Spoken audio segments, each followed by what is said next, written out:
Welcome into another edition of Game Day Scoreboard. Off the top, apologies for the perspiration. Some intense football, Mac, playing out here in the 1 Eastern window. How you feeling? I feel real good. I will feel better if the Pittsburgh Steelers can finish the drill. But right now, it's been a great Sunday in the NFL. 1 o'clock games have been phenomenal, entertaining. Take a look at one that came down to a kick. The Bears trailing 20-19 after Caleb Williams drives them into range. A hand on the kick from 46, and it's blocked. The Packers survive the Bears and tally their 11th in a row in this most often played rivalry the sport has to offer. Some changes in the offensive personnel.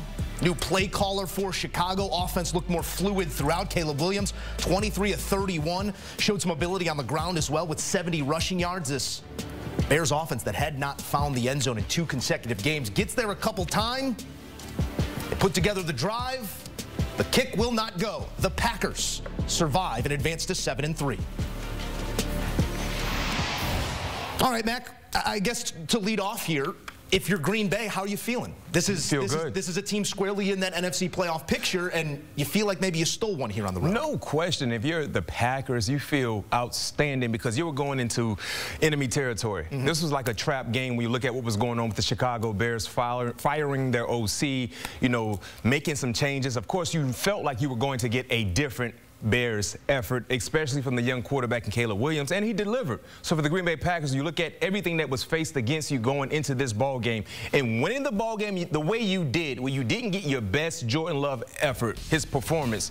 This is great because now you stay within the pack in this very competitive NFC playoff race. You stay within the pack of what is going on with a divisional title. So this was a much-needed win for the Green Bay Packers, especially coming off their bye.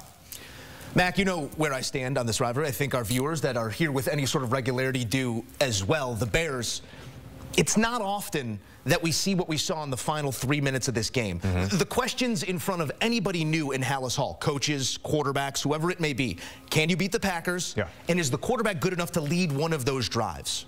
Caleb Williams answers yes to that latter question in this instance. You don't get the kick, obviously, but what did you see offensively from Chicago? It felt a whole lot different than it did these last few weeks. You know why it felt different? Because your quarterback was different. You know, he looked to be a little more cool, calm, collected in the pocket.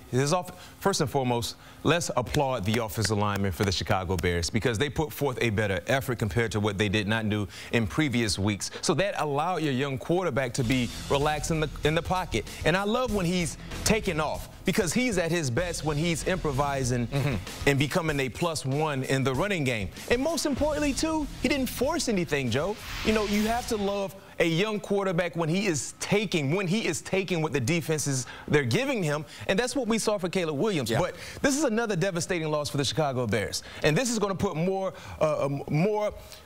in-depth points in what Matt Eberflus can do to keep this team together. How do you coach a team out of another moment like this? Because you're 2 plays away from having 2 more wins than you do. A Hail Mary, the likelihood there very low. And as we've seen these last couple weeks, kicks are not given, especially at the ends of games, but another one where you feel like, man, we could have 2 from that loss column in that win column. How do you, as a team, stay together? We saw them reel after that Hail Mary. Yes. Do you think that there's enough there to keep them, you know, a competitive team as they go through this divisional schedule? You know what? Remains to be seen, but I can tell you this much. Looking at the first incident that happened when you lost an emotional game, it took some weeks for them to kind of get things back on the right track. So let's see exactly what they have in place, but unfortunately for the Chicago Bears, it's not going to get any lighter for them. They're getting ready to be in the midst of their divisional play. Remember when we look at their schedule in the month of August, we felt like this schedule was set up pretty nice when you're having a young quarterback and not seeing any division action until November. Well, November is here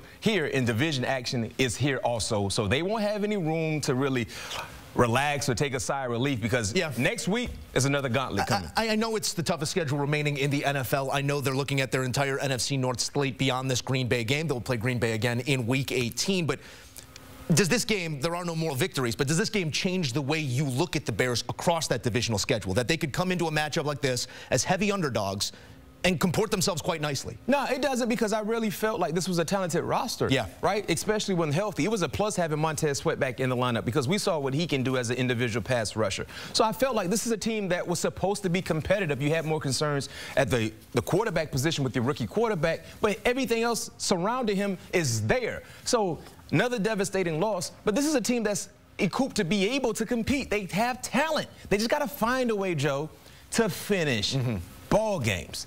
And by now, you would think they would know how to finish ball games. I mean, this is November. This is where the rubber meets the road right here if you have playoff aspirations. And you know, I say this all the time. Two things when it comes to playoff football in November. Either you're thriving or you're surviving.